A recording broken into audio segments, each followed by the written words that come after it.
I know this is weird, but I first crossed paths with my husband, Matt, because of his brother, Jack, who I used to have a small, harmless crush on back when the three of us went to the same college. Jack was 1 year older than me, and we had mutual friends. Jack had a reputation for being a playboy, and I did not want to be one of his conquests, so even though I had a bit of a crush, I never pursued him. However, once my college best friend found out about my crush, she would often tease me about this. And this is how all our mutual friends eventually found out. I guess the word must have gotten around to Jack also because he would often try to flirt with me or be overly cozy around me whenever we would meet around others. He asked for my number and would text me about how I was girlfriend material and how any guy would be lucky to be with me. I was flattered, but I knew better than to believe him, so I kept my distance. According to him, he wanted to enjoy some carefree moments before committing to a serious relationship and settling down. He shared this sentiment not only with others, but also with me whenever he was drunk. I have always been a nerd my entire life, so even during college, I would spend most of my time in the library. Jack would try to come up with reasons to talk to me whenever I was cooped up in the library studying. On two occasions, he wrote me notes confessing his feelings. But then, when I would confront him about it, he would backtrack and apologize to me. I did not have a lot of experience, so I would not understand this back and forth. However, on my birthday, which is just a week before New Year's, he sent me a heartfelt message declaring his love for me and expressing a desire to pursue a serious relationship. I remember feeling stunned reading through his message and asking if he was really serious. Jack told me how he wanted to see me on New Year's so he could propose to me officially. One of our mutual friends was hosting a New Year's party, so we all were supposed to go there. Although Jack seemed sure about me this time, I was a bit hesitant if I would accept his proposal. I guess it's when you have a crush on a cute guy, but then once you slowly start to know him, you don't feel the same anymore. When I reached the party, I noticed that Jack had not come alone. His brother Matt had come along with him, and this was the first time Matt and I met each other. Matt seemed sweet and considerate, unlike his brother. He was shy and disliked attention, and we had a genuine connection right from the start. Overall, Matt seemed to be the complete opposite of Jack. Throughout the evening, Jack would deliberately avoid me, which I was completely fine with, but it did seem a bit odd since he had confessed his apparent love to me just a few days ago. I wanted to talk to him about how I was no longer interested in him, but Jack took care of the problem himself when I found him kissing one of our friends in the kitchen during the party. When Jack saw me standing, he immediately started to apologize to me, thinking I might be hurt by his actions. I asked him if we could talk for a bit, and he agreed. This is when I told him that it was best for us to date other people and that I no longer had a crush on him, so he should not apologize to me for kissing anyone. Jack protested and tried to blame me for the situation, saying how I had led him on, but I firmly told him that we were not committed to each other and I never exclusively told him that I liked him. I also told him that he was free to think whatever he wanted and walked away. That was the last time I ever spoke to Jack regarding this matter. The next day after the party, I received a message from an unknown number who turned out to be Matt. He got my number from one of our friends, and this is how we got to know each other. Eventually, he asked me out on a date, and I agreed. I didn't want things to be weird with his brother later, so I told Matt everything that had happened between me and his brother. Matt seemed surprisingly cool with it and told me it's not a big deal. This is how we started going out and ended up falling for each other eventually. Matt is the best thing that could have ever happened to me. He is my best friend. He is everything to me, and I love him more than anything. Jack wasn't happy to see that I was dating his brother and was always cold towards me. I didn't let it bother me too much since I thought maybe he was just awkward. Throughout the years that Matt and I dated, Jack would always find a reason to come in between us. Like if we had bought tickets to a concert, he would invite himself, telling Matt about how he had always wanted to go to that particular concert also. Since Matt and Jack stayed together, we could never get a lot of privacy. Jack would always interrupt our movie nights and insist that the three of us should play board games or do something else where he would feel included. I started to resent him because of this and would tell Matt how weird I found this behavior. Throughout all of this, Jack was still sleeping with multiple girls, so we knew that it had nothing to do with me. When Matt and I took the next big steps and started having dinners with each other's families, Jack had a big brother talk with Matt where he basically told him that he should not get so serious with one girl and that there was plenty of fish out in the sea. Matt insisted that he was happy with me, and so was I, but Jack refused to believe that. He tried to convince Matt about how he was too young to commit and that he should try sleeping with other girls. When Matt told me all of this, I was pissed. It basically seemed like Jack was trying to convince Matt to cheat on me, which was so ridiculous since I trusted my boyfriend and I knew he would never do anything to hurt me. In the second year of our relationship, Matt and I moved in together because it was just more convenient for us. Jack did not like this at all and would try to convince Matt to let him move in with us. I firmly declined so that Jack started to tell all our mutual friends about how I was coming in between two brothers and I was trying to dictate his brother's life. Matt quickly shut him down, but Jack would always say things like this about me to bully me.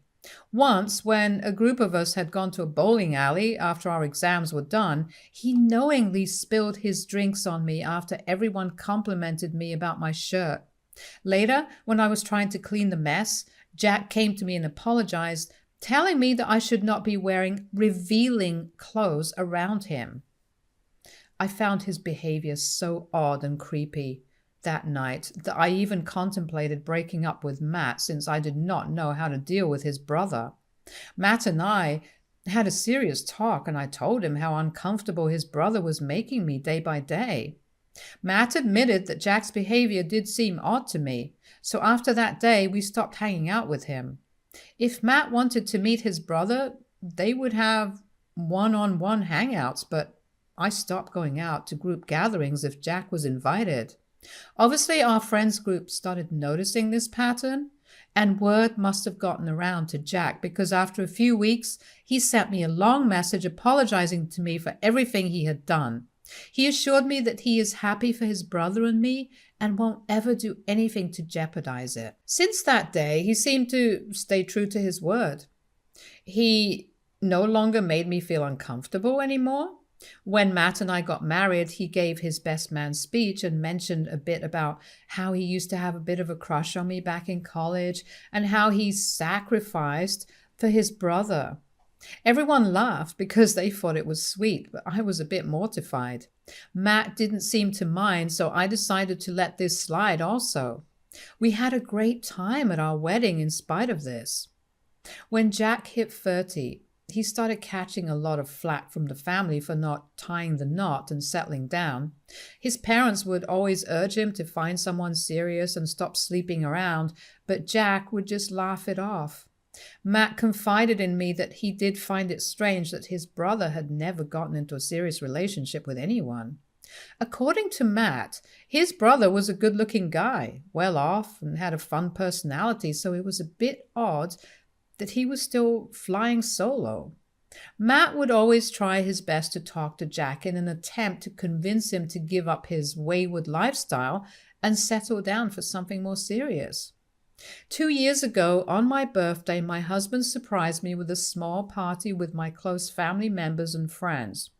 I generally don't like having big celebrations, so I was really happy with the number of guests. I was opening my presents in front of everyone when I came across a big box given to me by Jack. Jack immediately insisted I should open this later, so I agreed and moved on to the next gift. Later at night, Matt and I were cleaning up after everyone had left when I remembered Jack's gift. We sat down to open it when I was shocked to find a heart-shaped box filled with chocolates and a diamond necklace in the middle of it. Matt was taken aback as well, since the necklace clearly seemed expensive. He felt like it was the kind of gift you would give to a girlfriend, and I agreed. I told Matt that he was free to give back the necklace to his brother, but Matt told me that it might seem rude to do that since this was a gift. Although Matt tried to laugh it off, suggesting that his brother might have been clueless about what to give me since he was still a bachelor, I could sense a hint of concern in his expression. Wanting to avoid any unnecessary tension, I decided to put the necklace in my drawer and almost forgot about it. Last year, while cleaning my drawers, I rediscovered the necklace and started playing around with it. To my surprise, the necklace opened up, revealing a hidden compartment inside. I found a note with very small handwriting. Intrigued and somewhat apprehensive, I carefully unfolded the note and was stunned by its contents. It was undeniably Jack's handwriting, and the message was simple yet impactful. I love you. I felt like puking when I read it, as I was so disgusted by what Jack had written to me. That night, when my husband came back, I showed him everything. His initial reaction mirrored my own surprise, but he was pissed off at Jack for pulling such a stunt. Together, we contemplated how to address this revelation without causing further discord in the family. We called mother-in-law and father-in-law to talk about this.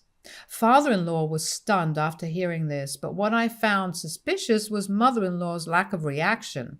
She immediately went to defend Jack by saying how he could have written that in a platonic sense. Father-in-law snorted, sitting right next to her, and told her that regardless of whether it was romantic or platonic, this was clearly inappropriate. Matt was firm that he wanted to confront his brother about this, and father-in-law agreed. Mother-in-law tried to defend her baby boy, but the men didn't listen. We invited Jack to have lunch with us the next day since Matt wanted to talk to him face to face. During lunch, we gently brought up what he had written to me, and Matt took out the small note to confront his brother about it. I watched Jack's face flicker with worry and panic when he saw the note in Matt's hand before he tried to compose himself. I firmly told Jack that I found this very inappropriate and I could not let this slide any longer. Matt chimed in to question Jack if he perhaps had any feelings for me, since that seemed to be the only plausible explanation. Amidst his laughter, Jack explained that he had been seeing a woman named Anna for the past year, but had been keeping the relationship under wraps. He revealed that he had bought similar necklaces for both me and Anna, and had written the note specifically for her. He confessed that he had no idea the necklace with the note had accidentally been given to me, and assured us that he had no romantic feelings for me whatsoever. The revelation left us speechless, the tension in the air dissipating as we processed the unexpected turn of events. This did seem like a plausible explanation. Matt questioned him a bit more about this mysterious woman, and Jack showed us pictures of him and Anna. She was stunning, and he genuinely looked happy. I felt light and happy hearing that Jack had finally met someone he loved. Jack apologized to us profusely, sincerely, for the confusion, and promised to be more careful in future. The three of us had a hearty laugh and never brought this matter up. Eventually, Jack got married to his girlfriend Anna. She seemed to be the perfect woman for him. Both were quite adventurous. Everything seemed to be going well for them, or so we thought. This year, we found out that Jack was caught talking to several girls on dating apps and cheating on his wife. But the wife wasn't innocent as well. She had also been sleeping with one of her co-workers. Both of them decided that they were clearly not right for each other, so they would be proceeding with a divorce. Jack moved in with mother-in-law and father-in-law and has been staying with them for the past 2 months. Now, whenever me and Matt go to visit my in-laws' place, Jack is always around. He was kicked out of his job since he has been depressed due to his divorce and sits in his room gaming the whole day. Matt has tried to talk to his brother and urged him to get another job, but it's fallen on deaf ears. Whenever I'm around, Jack shows extra attention to me and gets quite close to me while talking.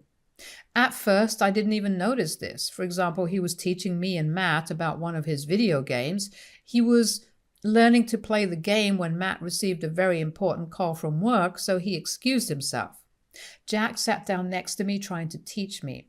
I was learning all the buttons when he put his over mine and told me how I should hold the controller. His touch lingered a bit longer than necessary. I felt a twinge of discomfort and immediately got up to find Matt. I asked my husband to take me back home, and he knew that something was wrong. On our way back home, I told him how Jack had held my hand, and Matt was furious. He wanted to confront his brother, but I told him that since Jack was living with our in-laws in the moment, he might get kicked out, and it would make things even more awkward or worse, that mother-in-law would not believe me and think that I was trying to stir up things unnecessarily. I decided that I wouldn't ever let my guard down near Jack ever again or be anywhere alone with him in order to protect myself. Recently, my husband was involved in an accident. He was driving to work when a truck collided with him from the back while changing lanes. When I got the call from the hospital, I almost fainted in shock since he was the love of my life and I thought I was really going to lose him. When the news reached my in-laws, my mother-in-law and father-in-law, they expressed genuine concern and rushed to the hospital as well. Jack was also surprisingly supportive, constantly checking in, offering assistance. My parents were worried about me and flew in to be there for me during this tough time. As my husband started to recover while still hospitalized, he was allowed one visitor at a time. I would visit with him every day, either reading him a chapter of his favorite book or playing his favorite song for him. I was so grateful that he was still with me and was fighting hard to be alive. Mother-in-law and father-in-law made regular visits expressing their care and concern for their son. However, a peculiar pattern emerged when Jack joined these visits. Instead of engaging with his brother, he would seem more inclined to direct his attention towards me. He would hug me or touch my cheeks incessantly, telling me how I should remain strong and that if something happened to his brother, he was there for me. I found it extremely uncomfortable and would immediately distance myself from him.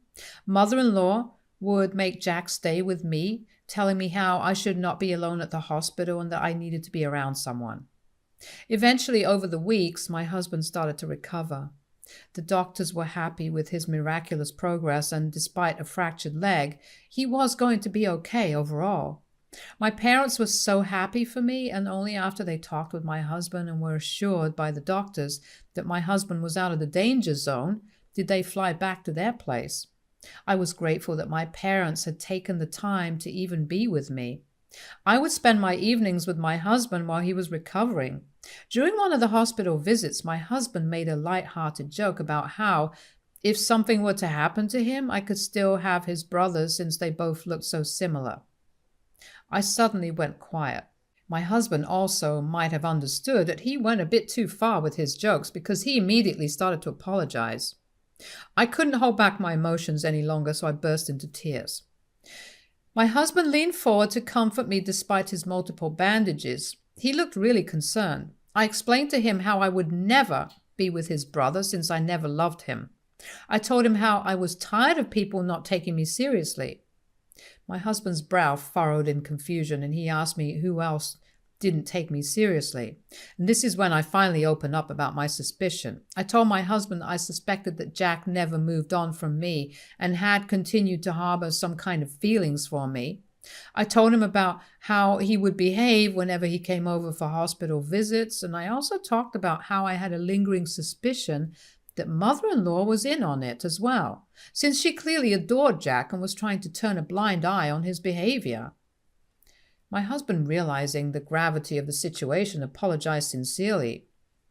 He told me that he had no idea that I had all these thoughts in my head. He told me how he had also long suspected that Jack harbored feelings for me, but he had given his brother the benefit of the doubt for quite some time. I hugged him as I wanted to feel his warmth around me. After a moment of reflection, my husband proposed a plan to teach both mother-in-law and Jack a lesson and find out if this was indeed true, since we didn't have any solid proof yet. He suggested I call his mother and ask for assistance with the medical bills. If she truly cared for both her sons equally, she would agree without hesitation. However, if she hesitated, made excuses, or imposed conditions, it might indicate that she was aware of some underlying issue. I agreed to the plan, and the next day I met mother-in-law in hospital cafeteria for lunch. I began discussing the overwhelming costs of the medical bills and expressing my concern. To my surprise, mother-in-law promptly offered to pay the bills with no hesitation. I felt a momentary sense of relief. However, her subsequent suggestion caught me off guard. She started to propose that I should move into their home until my husband recovered, emphasizing that I shouldn't go back to an empty house at such a vulnerable time. As she continued, she mentioned Jack was lonely as well and missed his brother, so I could perhaps give him some company. The discomfort and disgust I felt in that moment were palpable, but mother-in-law seemed oblivious to the implications of her words. She continued to say how I and Jack are so similar in certain ways and that we could work on our friendship during this time. I literally cringed in disgust while mother-in-law continued to say how if I wanted, I could perhaps get with Jack until my husband gets better and no one would be wiser. I got up from my seat and thanked her for her honesty, because now finally I had the proof I very much needed. Her entire demeanor changed and she asked me what was happening. This is when I told her that I was recording the entire conversation on my phone since I wanted my husband to hear this. I told her how I and Matt had come up with this plan in order to get to the bottom of this and how I had long since suspected that she knew her son Jack was interested in me. Mother-in-law tried to calm me down and tell me how, as a mother, she knows when her sons are in love and how Jack rightfully deserved me since he was in love with me first. I was shocked to hear her entitled reply and told her that I was going to tell father-in-law about this and make sure that Jack got kicked out of their house. Mother-in-law started to protest how falling in love is not a crime, but I just walked away. My husband is still recovering, so I'm worried about giving him such bad news. I don't know how bad he's going to take this. I don't want to mess up his health further by telling him how disgusting his mother and brother are.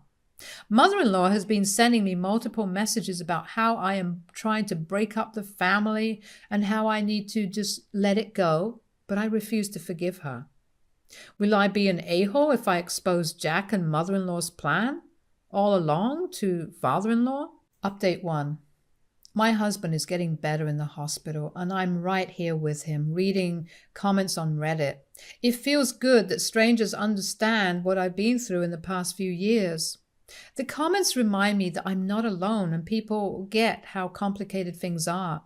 This online support makes me more determined to deal with the family issues once my husband is out of the hospital and we're back home safely. The kind words from the online community have given me comfort and strength. I do plan on talking to my husband about everything, since I have never hidden anything from him. Whatever my husband decides to do, I'm okay with it. If he agrees with me that we should talk to his father, then I plan on exposing everything to father-in-law about his wife and Jack. To some of the Redditors who think perhaps I encouraged Jack to have feelings for me, shame on you. I was just in college when I had a teeny tiny crush on an older guy, just like every other freshman of my age. Jack was very outgoing even in college, and most girls were attracted to him because of that. But when I got to know him, I realized that he was not my type. I very respectfully let him know about my thoughts. I admit that I should not have fallen in love with his brother, but I did. This is all in the past and happened years ago, and we are adults now, so I should not be blamed for this. I love my husband, and I have always been upfront about my past. He knew right from the start my history with his brother, and he still pursued me, which I am glad he did, since he is everything to me. He is the guy I married, have stayed loyal with, and one day hopefully have kids with also. I would also like to clarify that we never actually had any issues paying the medical bill, since both Matt and I earn quite well and we have health insurance. We just came up with that plan to try and bait mother-in-law and see her reaction.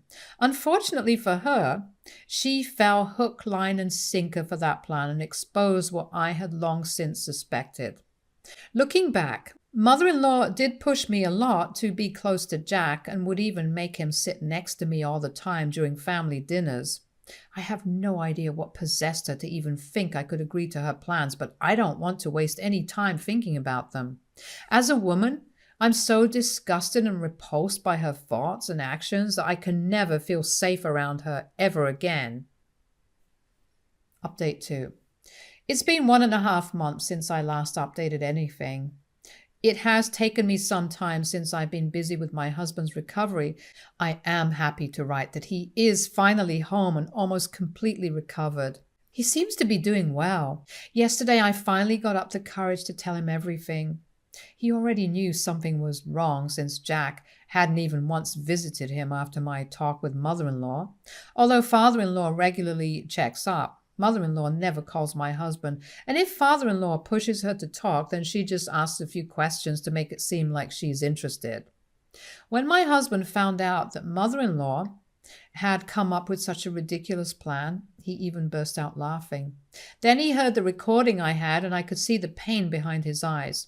He told me that he had no idea that his own mother could have done something like this by going behind his back. He asked me why I didn't tell him sooner. But I told him how I first wanted him to recover, and he understood. Matt told me that we should definitely talk to his father since this was a grave matter.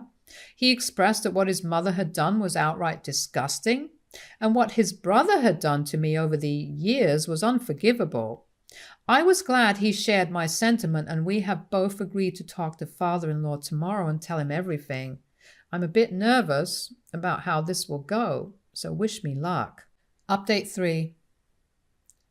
In just a week, I have managed to turn both Jack's and mother-in-law's lives upside down. When Matt finished talking to his father about everything, the first thing that father-in-law did was apologize to me for what his family had put me through. He told me that I was as much his daughter as Matt was his son, and that I should never have hesitated to tell him all this. He apologized on behalf of Jack and promised me that Jack would never dare bother me again. After the phone call, it turns out that father-in-law confronted Jack, who was cooped up in his room, and screamed at him. Father-in-law is a 6'2" army vet, so you can only imagine how fearsome he turns when he's angry. He ordered Jack to get out of their house when mother-in-law came to his rescue, and he gave his wife a scathing rebuke for her outrageous plan. Father-in-law told mother-in-law off. He told her how ashamed he was of her actions and that as a mother she should have taught Jack better than this. Yet she continued to allow him to turn into such a pervert. Mother-in-law started to cry, but father-in-law was not having it and asked her to get out with her son. Both mother and son are now homeless. They have sent me several messages in the past few days telling me what happened with father-in-law and how this was all my fault. They are living out of a motel currently. Mother-in-law has tried her best to reach out to father-in-law, who's given her an ultimatum that she should go to therapy to understand why she thought it was acceptable to encourage her son to pursue his brother's wife. Otherwise, she was not welcome back into his house. Jack did call Matt, asking for forgiveness, but Matt told him how disappointed he was to have a brother like him and warned him to never contact me again, or else he and I were going to pursue legal action of harassment against him. The news of the family drama has spread throughout relatives, and while some were shocked, others acknowledged that there had always been an underlying favoritism towards Jack from mother-in-law. Matt's extended family has offered support to me and my husband during this challenging time, and everyone agrees how weird it was for mother-in-law to do what she did.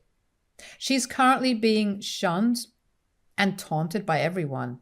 I have also talked to my parents about this, and they are as weirded out about this as everyone else. I just want to move on from this incident and continue to live my life peacefully with my husband. I am grateful that father-in-law stood up for us and believed us.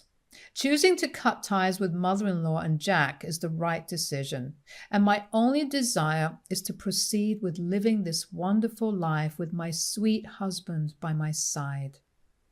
Stay tuned for more stories from Argo Relationships.